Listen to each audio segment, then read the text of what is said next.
আজকে চলো তোমাদের সাথে এই মেকআপ লুকটা কীভাবে করেছিলাম সেটা ডিটেলস ভিডিও শেয়ার করি। তো সবার ফার্স্টে আমরা যেটা করে থাকি সিটিএম রুটিন ফলো করি। স্কিন কেয়ারটা খুব ভালো করে করতে হয় মেকআপ স্টার্ট করার আগে। তো এখানে দেখো একটা ওয়েট টিস্যু দিয়ে খুব ভালো করে ফেসটাকে আমি ক্লিন করে নিয়েছি। দেন একটা রিকোডের আমি গ্রিপ স্প্রে ইউজ করেছিলাম। এটা না নেওয়ার পর আমি অনেকবার ক্লায়েন্টের উপরেও ইউজ করেছি। তো ভীষণই দুর্দান্ত কিন্তু একটা রেজাল্ট দেয় এটা। সামারের জন্য একদম পারফেক্ট, তোমরা চাইলে পরে ইউজ করে দেখতে পারো।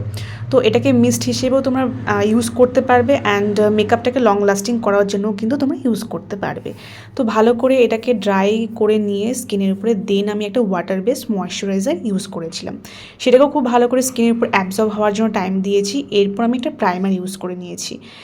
দেন আমি এখানে কালার কারেকশন করে নেবো। ওর স্কিনে যেহেতু খুব একটা প্রবলেম ছিল না, তো যেখানে যেখানে আমার দরকার সেখানে আমি কিন্তু কালার কারেকশনটা ইউজ করে নিয়ে খুব ভালো করে ব্লেন্ড আউট করেছি।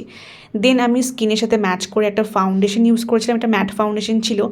তো খুব ভালো করে সেটাকেও আমি ব্লেন্ড আউট করলাম অ্যান্ড হাইলাইটিং কনসিলার করে নিলাম। যেখানে যেখানে হাইলাইট এরিয়া আমাদের সেখানে কনসিলারটা ইউজ করে নিয়ে খুব ভালো করে সেটাকে ব্লেন্ড আউট করলাম। এরপর পুরো বেসটাকে আমি সেট করছি একটা ট্রান্সলুসেন্ট পাউডার দিয়ে। খুব ভালো করে সেটাকে আমি সেট করে দিলাম। দেন আমি এখানে করে নিচ্ছি পাউডার কন্টুরিং। এরপর পাউডার ব্লাশারটা অ্যাপ্লাই করলাম আর হাইয়েস্ট এরিয়াতে আমরা পাউডার হাইলাইটারটা অ্যাপ্লাই করে একবার ফিক্সার দিয়ে কিন্তু আমি সেট করে নিয়েছিলাম। অফ ক্যামেরাতে আমি এখানে সুন্দর করে একটা কলকা করে নিয়েছি। আর আই মেকআপটা ডিটেলস ভিডিও কিন্তু আমি নেক্সট পার্টে তোমার সাথে শেয়ার করব। লিপস্টিকটা এখানে অ্যাপ্লাই করে নিলাম, কোনো রকম হেয়ার স্টাইল করিনি তখনও, আর জুয়েলারিও পরাইনি। দেখো জাস্ট বেস মেকআপটা কতটা ন্যাচারাল, কতটা গ্লোয়িং অ্যান্ড স্কিন লাইক লাগছিল। আমার তো নিজের পার্সোনালি ভীষণ সামনের থেকে সুন্দর লাগছিল দেখতে ওকে। আর মডেলেরও সেদিনকে লুকটা ভীষণ পছন্দ হয়েছিল। সমস্ত জুয়েলারিগুলো সেট করার পর আর এখানে হেয়ার স্টাইলটা কমপ্লিট করে নিয়ে এটা ছিল ওর ফাইনাল লুক। তোমাদের পার্সোনালি কেমন লাগলো অবশ্যই কিন্তু কমেন্ট করে জানিও।